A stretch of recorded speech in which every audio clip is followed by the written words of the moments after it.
Aditya sir अजून कसे आले नाही आहेत? श्रीकांत सरांची तब्येत ठीक तर असेल ना?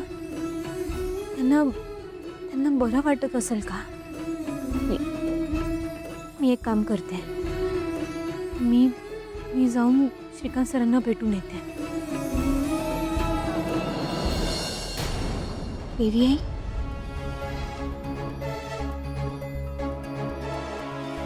पारू, तुला काय झालं हे कळलंय का?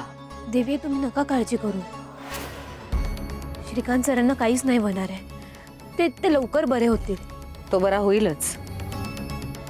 त्याची मी काळजी घेईनच. मी हार मानणार नाहीये. पण तुला काय झालंय? तू श्रीकांतला वडिलांच्या जागी मानतेस ना ग? मग तू असं कसं वागू शकतेस? काय झालंय पारू? देवी आई, मी काय केलंय? तुम्ही असं का बोलताय? दिशाचं आणि तुझं फोनवर बोलणं झालं? हो, मी प्रीतम सरांना फोन केला होता. तो दिशा मॅडमनी उचलला आणि दिशा मॅडमनीच मला श्रीकांत सरांबद्दल सांगितलं. मग जेव्हा दिशाने तुला हे सगळं सांगितलं, हॉस्पिटलमध्ये ये असं म्हणाली, तेव्हा तू तिला नकार का दिलास? काय? दिशा तुला समजावत राहिली आणि तू नाही म्हणत राहिलीस? काय होतंय पारू? हे असं कसं वागू शकतेस तू? देवी आई, मी खरं सांगते, दिशा मॅडमनी मला असं काहीच नाही सांगितलं. पारू, मी तुझ्यासमोर हात जोडते, देवी आई, पाया पडते, हवं तर, पण माझ्या श्रीकांतचा जीव वाचव. देवी आई, प्लीज असं काय बी करू नका. असं नका बोलू. हे बघा, लेकी समोर हात जोडणं चुकीचं आहे. आणि तुम्ही तर माझ्या देवी आई आहात. मी खात्री देते तुम्हाला, श्रीकांत सरांना काहीच होणार नाही. ते लवकर बरे होतील. तुम्ही आधी बसा, इथं बसा. देवी आई, आता मला नीट सांगा की हे समजा कसं झालं? काही नाही, मी आणि श्रीकांत घरी आलो. आम्ही बोलत होतो आणि अचानक त्याच्या छातीत दुखायला लागलं. म्हणून आम्ही त्याला हॉस्पिटलला घेऊन गेलो. तर हॉस्पिटलमध्ये डॉक्टरांनी सांगितलं की त्याला हार्ट अटॅक आला आणि या आधी त्याला 2 माइल्ड हार्ट अटॅक येऊन गेले. काय? डॉक्टरांनी ताबडतोब बायपास सांगितले करायला. देवी आई, तुम्ही नका काळजी करू. श्रीकांत सर लवकर बरे होतील.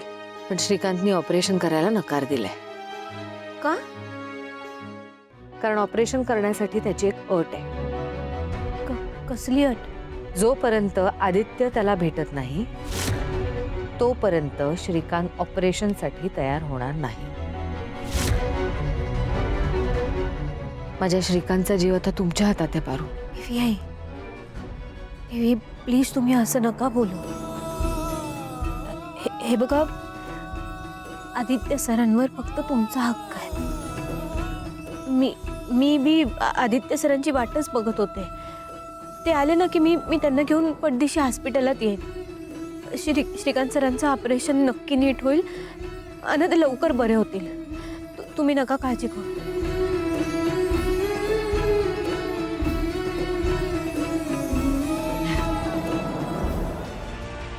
पण काही दिवस आलेत बघ पारू. एका बापाला त्याच्या मुलाला भेटण्यासाठी तुला विनंती करावी लागते.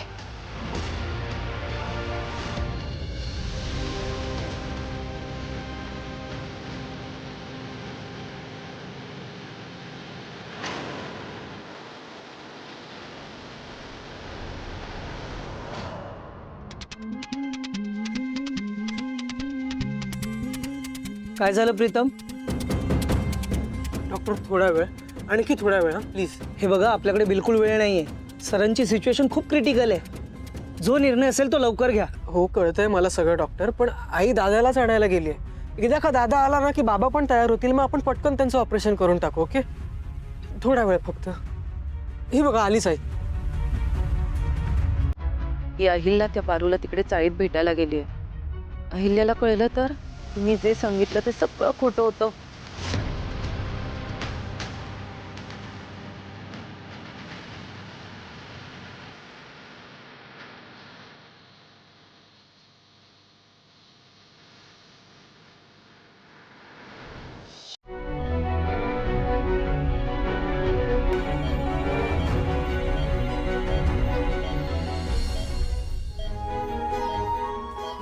मी त्या मुलीकडे जाऊन तिला हवं तसं तिच्यासमोर हात जोडून आले आहे आदित्यसाठी.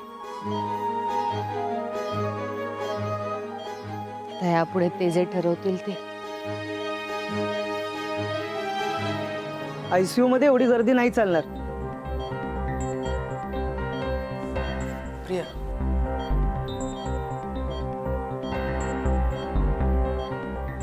हे बघा श्रीकांत सर, आपल्याला तातडीनं तुमची बायपास सर्जरी करावी लागेल. बाबा हे बघा, तुम्ही ऑपरेशन करून घ्यायला तयार व्हा ना, तोपर्यंत दादा पण येईल. नाही, मी नाही ऑपरेशन करून घेणार. डॉक्टर, ऑपरेशनच्या तयारीला लागा. श्रीकांत सर ऑपरेशनसाठी तयार होते. पारू, पारू,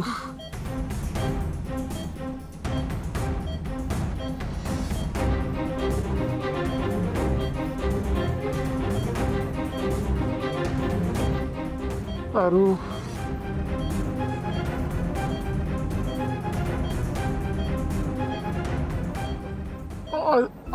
आदित्य, आदित्य सर येतीलच थोड्या वेळात. श्रीकांत सर, तुम्ही अजिबात काळजी करू नका. तुम्हाला काय बी नाही होणार आहे. आणि हे बघा, आम्ही समजे आहोत की तुमच्यासोबत. आम्ही तुम्हाला काय बी होऊ देणार नाही. तुम्ही अजिबात काळजी करू नका. ऑपरेशन नंतर ना तुम्ही एकदम ठणठणीत होणार बघा. आणि मग माझ्या हातचं जे काय काय तुम्हाला आवडतं ते सगळं मी तुम्हाला खायला घालणार आहे. मग कसं तुम्ही एकदम भारी होणार, एकदम ठणठणीत.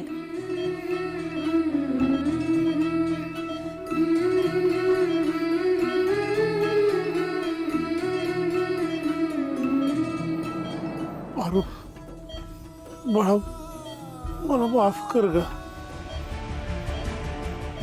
मी तुझ्यासाठी काहीच नाही करू शकलो. मला माझ्या मोठ्या सुनेचं थाटामाटात स्वागत करायचं होतं ग. माझ्या घरच्या लक्ष्मीला मान सन्मानानं घरी न्यायचं होतं. मी तुला तुझा मान नाही मिळवून देऊ शकलो. मला माफ कर.